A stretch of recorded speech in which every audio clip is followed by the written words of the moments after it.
it is also a good move for Orlando Pirates in this sense.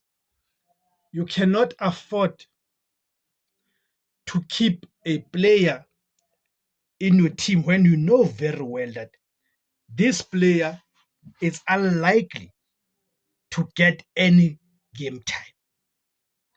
Such things can affect the dressing room because this a player can become grumpy, disgruntled, and therefore begin to be a negative influence and negative energy and bring negative energy into the dressing room. That therefore then threatens the team cohesion. You start having divisions and all manner of things in the team. So it's a smart move for Orlando Pirates to release the boy. So it's also a good move for Orlando Pirates because in the process, you are protecting